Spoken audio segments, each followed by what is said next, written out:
હાલમાં જે એસઆઈઆરની કામગીરી ચાલુ છે એવામાં બીએલઓ દ્વારા સતત તનતોડ મહેનત કરી અને કોઈ પણ સાચો મતદાર યાદીમાંથી બાકાત ના થાય એ બાબતે ઘણી બધી મહેનત કરેલ. આપણે બધા લોકોએ જોયું છે કે કેટલાય લોકોએ કામના પ્રેશરથી આત્મહત્યાઓ કરેલ.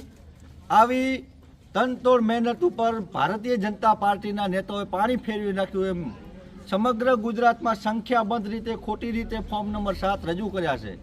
આ સંદર્ભે રાપર તાલુકાના બાંભરસર ગ્રામ પંચાયત વિસ્તારમાં એક જ વ્યક્તિ દ્વારા 114 વાંધા લેવામાં આવ્યા. જે વાંધા લેનાર છે એ ભારતીય જનતા પાર્ટી સાથે સંકળાયેલ માણસ છે.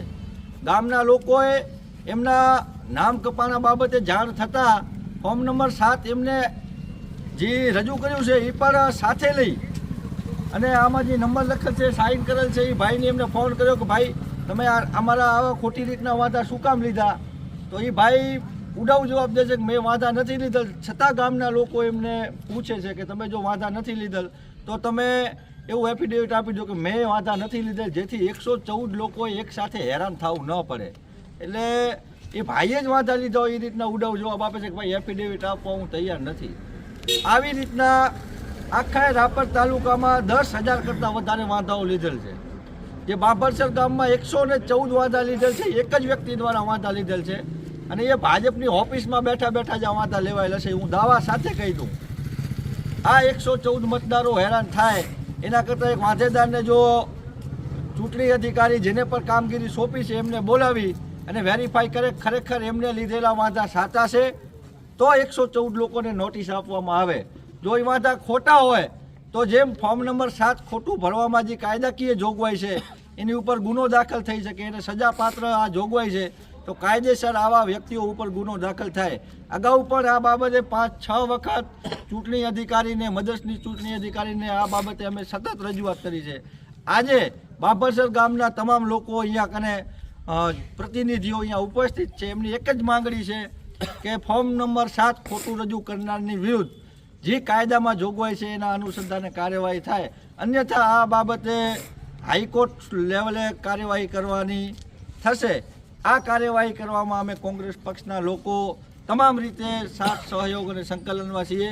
કારણ કે લોકશાહી આપણાને હજારો વર્ષની અલગ અલગ શાસકોની ગુલામી પછી લોકશાહી મળી છે અને લોકશાહીનો અર્થ જ એ થાય કે લોકો પાસે મતાધિકાર છે. જો લોકો કને મતાધિકાર નહીં રહે તો ખરેખર લોકશાહી માત્ર કાગળ પર રહી જશે. અને આ ભારતીય જનતા પાર્ટીના લોકો દિન પ્રતિદિન લોકશાહીનું ચીરહરણ કરતા હોય એમ આવી રીતના ખોટા ફોર્મ નંબર 7ના વાંધાઓ રજૂ કરી અને લોકોને પોતાનો મત આપવાનો અધિકારથી વંચિત કરવાનું આ ભયંકર ષડયંત્ર છે. એમાં સમગ્ર મતદારોએ જાગૃત થવાની જરૂર છે.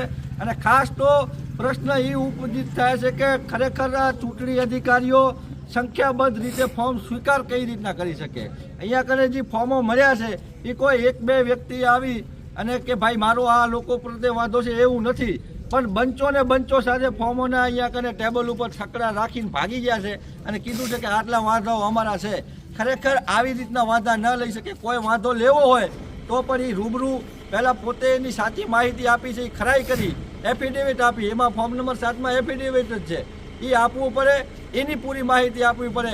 અને છતાં જો એ ખોટી કોઈ પણ એમાં એક પણ માહિતી ઉમેરે છે તો એ સજાપાત્ર બને છે. તો એક એવી સ્પષ્ટ બધા લોકોની માંગણી છે કે જો આ કોઈ આવી ખોટી રીતના વાંધા લીધેલ છે તો એની વિરુદ્ધમાં કાયદેસરની કાર્યવાહી કરવામાં આવે.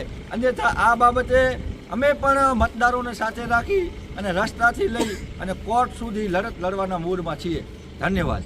બામણસર ગામની જે એસઆઈઆરની કામગીરી અંતર્ગત અસામાજિક તત્વો દ્વારા વાંધા અરજી કરવામાં આવેલી હતી. તે વાંધા અરજીના સ્વરૂપે આજ રોજ મામલતદાર કચેરીએ રૂબરૂ આવેદનપત્ર આપ્યું અને જે લોકોએ વાંધા લીધેલ છે એના વિરુદ્ધ કાયદેસરની કાર્યવાહી કરવા વિનંતી કરવામાં આવી હતી. જો કાયદેસરની કાર્યવાહી એની વિરુદ્ધ નહીં થાય તો આગળ એના વિરુદ્ધમાં હાઈ લેવલે એના વિરુદ્ધમાં કાયદેસરની કાર્યવાહી કરવામાં આવશે અને એને સજા આપવામાં આવશે.